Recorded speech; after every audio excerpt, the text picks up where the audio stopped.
Good morning, Brooklyn class, and welcome back to Homeschool with Carly, where I share a lesson every single day for you to either watch or follow along. And today's video is really special because it involves the springtime. And I know that all of us are stuck inside, but that does not mean that we can't enjoy flowers blooming. And I will explain that in a few seconds, but I just want you to know that this experiment is going to be revolved around water absorption. And we had a little bit of a taste of this when we worked with our toilet paper last week.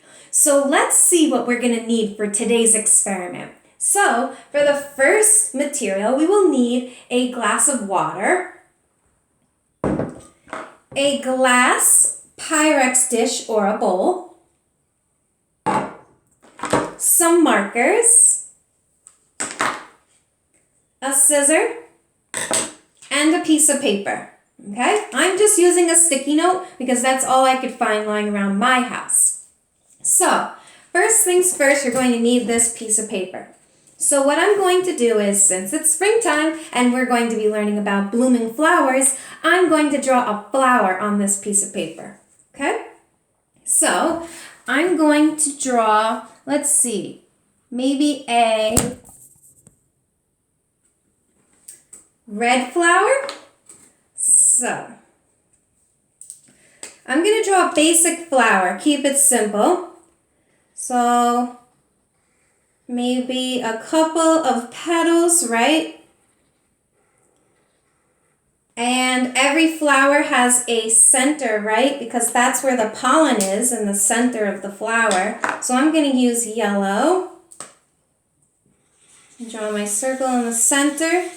I'm going to keep this real simple. At home, you can totally decorate this however you would like. So the next part of this experiment, I'm going to need to use my scissors, okay?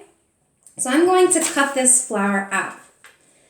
So let's talk about spring while I'm cutting out this flower. What is your favorite flower? I would say that my favorite flower would have to be the daffodil.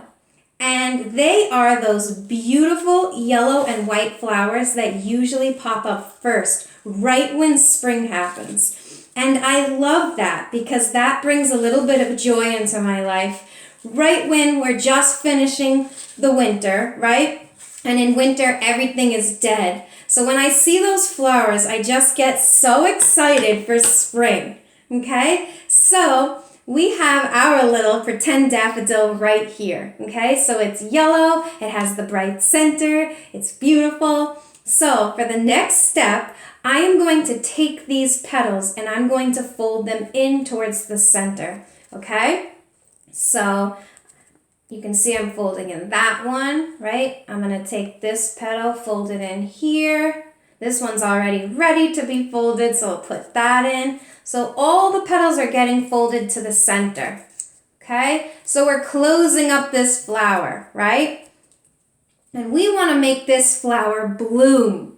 So let's try this activity together. So the next thing you're going to need is that glass Pyrex dish or bowl, okay?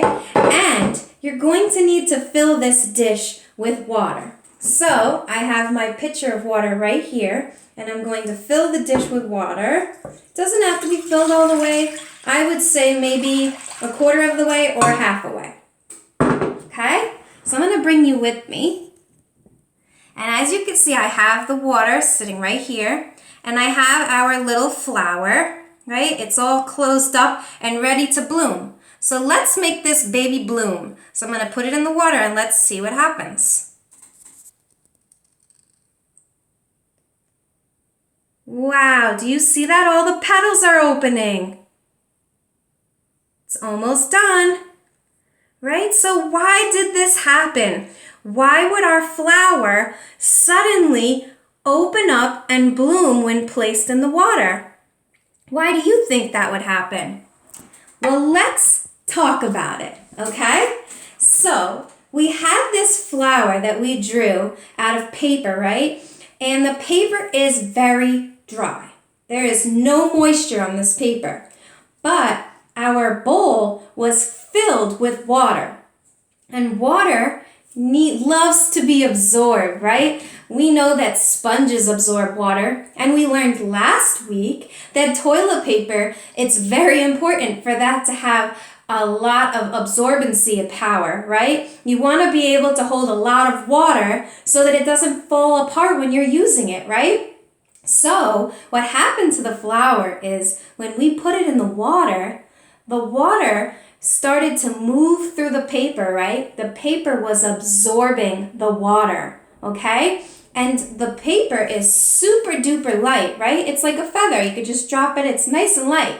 But when you add water to paper, it gets really heavy. So when the water is moving through the flour, it's forcing the paper to move down, right? And that's because the more the water moves through the paper, the heavier the flour got. So those petals that we drew became so heavy with water that they eventually dropped and opened up and bloomed, as we say. So this was a great experiment to show you that as water moves through paper, it gets really heavy. And that is what forced our flour to open. Isn't that so cool? Well, I hope that this made you enjoy spring a little bit better. And I hope that you're having a great day. And I will see all of you tomorrow. Bye!